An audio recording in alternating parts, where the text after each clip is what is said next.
अभी ये Al Jazeera के भी मैं देख रहा था कि मुस्लिम ये जीसीसी के जो ममालिक हैं, ये अब यूएस के साथ भी अपना रिलेशनशिप जो है उसको रिव्यू कर रहे हैं, क्योंकि ये जो ईरान ने किया, मसलन ईरान ने जिस तरह यूएई को टारगेट किया है, कतर को टारगेट किया है, तो एक तरह से जो सिक्योरिटी अम्ब्रेला थी Ayesha, from a purely security perspective, वो तो नाकाफी साबित हुई है, इनइफेक्टिव साबित हुई है अमेरिका की फॉर दीज। ये जी कमेंट्री बहुत आ रही है रिजा हाँ, ये कि जी बल्कि जद्दा में आज मुलाकात भी इनकी जीसीसी वालों की अभी एज वी स्पीक तो अकट हुआ है। देखें, ये बात लिख के रख लीजिए, ना अमेरिका मिडल ईस्ट से जा रहा है और ना ये डिसएंगेज करने वाले अमेरिका से। ये तो है। तो आ, ये इस किस्म की बात करें, of course they are annoyed. हाँ देखिए, ये सारे जगहों पे 9 बेसिस हैं अमेरिका के मिडल ईस्ट में। और उसके बावजूद अ, ईरान ने जब चाहा है ड्रोन्स भेजे हैं, मिसाइल मारे हैं, और जी। कोई कोई उसको पुश बैक नहीं हुआ कहीं से।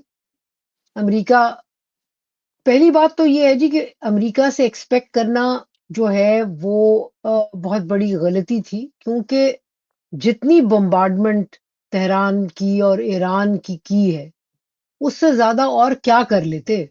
मतलब कि न्यूक्लियर वेपन ही मारना रह गया था ना। हाँ बिल्कुल। इतनी ज्यादा तो उन्होंने कर दी। अब हाँ अगर ईरान में या उनके लोगों में या उनकी रिजीम में रेजिलियंस है, तो आप क्या करेंगे? जी बिल्कुल है ना? वो ये। हाँ सो जी। एक तो बात ये है कि उनका जो एक्सपेक्टेशन थी ना, और आप बात कर रहे थे ना कि मोदी जी को नीतनयाहू ने कहा, नीतनयाहू ने हाँ तो ट्रंप को भी यही सौदा बेचा था। और जी जी जी जी बिल्कुल। ट्रंप जो सबसे आगे बढ़ के थे, मैं तो समझती हूँ कि इस प्रोग्राम में मोदी जी की बात करनी तो बनती नहीं थी, क्योंकि इट्स अ स्मॉलर कंट्री। हम्म। आप आप ये देखें ना कि अमेरिका को भी नेतन्याहू ने कायल कर लिया डोनाल्ड ट्रंप को कि जनाब 4 दिन में ईरान खत्म हो जाएगा। और राइट। मजे की बात यह है कि इसमें सऊदी अरेबिया भी शामिल था, यूएई भी शामिल था। जो शुरू की रिपोर्टिंग है उसमें देखें ना, उसमें तो मोहम्मद बिन सलमान भी शामिल थे, कहते थे कि भाई इस किस्से को मुकाओ ईरान वाले। तो बात ये है, ये सारे कन्विंस थे कि अमेरिका इतनी बड़ी पावर है कि खत्म कर सकता है ईरान को। अब ईरान खत्म नहीं हुआ। अब नहीं जी इनका बिल्कुल नहीं। मसला अब इनका मसला ये है कि अ, इनको ये देख रहे हैं कि जी किस तरह अ, अपने आप को सस्टेन करें। They have a problem at hand.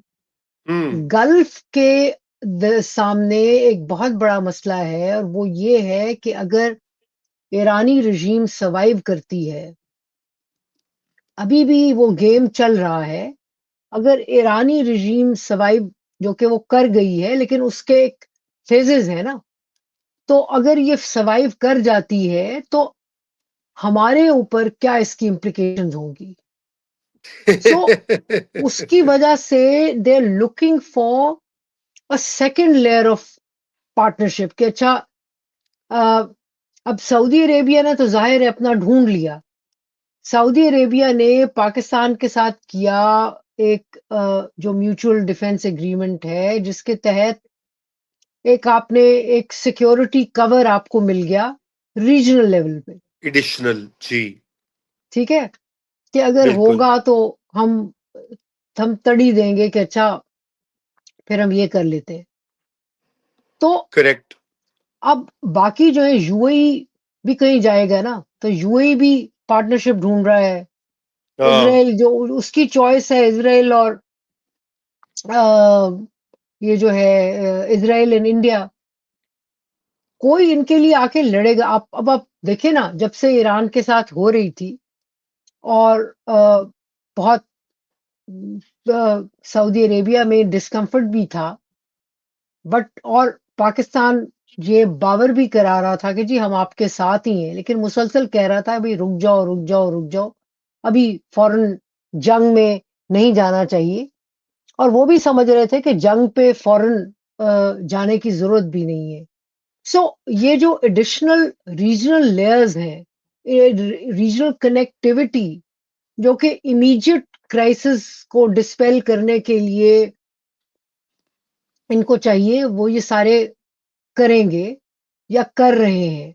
लेकिन क्या अमेरिका से निकलेंगे? यार आप खुद देखें ना, हम कब से कहते आ रहे हैं पाकिस्तान, हम निकले अमेरिका के जो सिक्योरिटी जो फ्रेमवर्क है उससे, हम नहीं निकले, ये क्या निकलेंगे?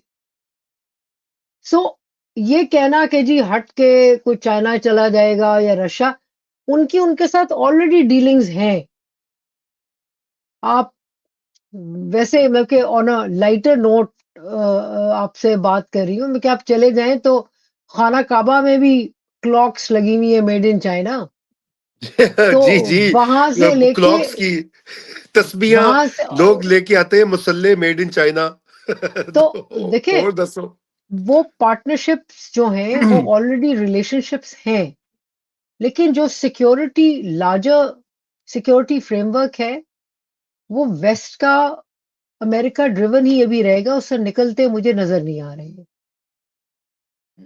फिलहाल तो यही लगता है, और अगर कोई तब्दीली होगी भी, तो क्योंकि तब्दीली भी दुनिया की और तारीख का एक हिस्सा होती है, वो काफी वक्त लगेगा। बदलेंगे हालात मेरे ख्याल से पोस्ट ईरान वॉर, बहुत सारी चीजें रीअसेस होंगी, बहुत सारे अलाइंसेस अलाइनमेंट्स बनेंगी, लेकिन वेस्ट कभी कहीं नहीं, और अमेरिका खास तौर पर इस रीजन से कहीं नहीं जा रहा मेरे ख्याल से। मेरी भी यही, मैं आपसे एग्री करता हूँ आयशा।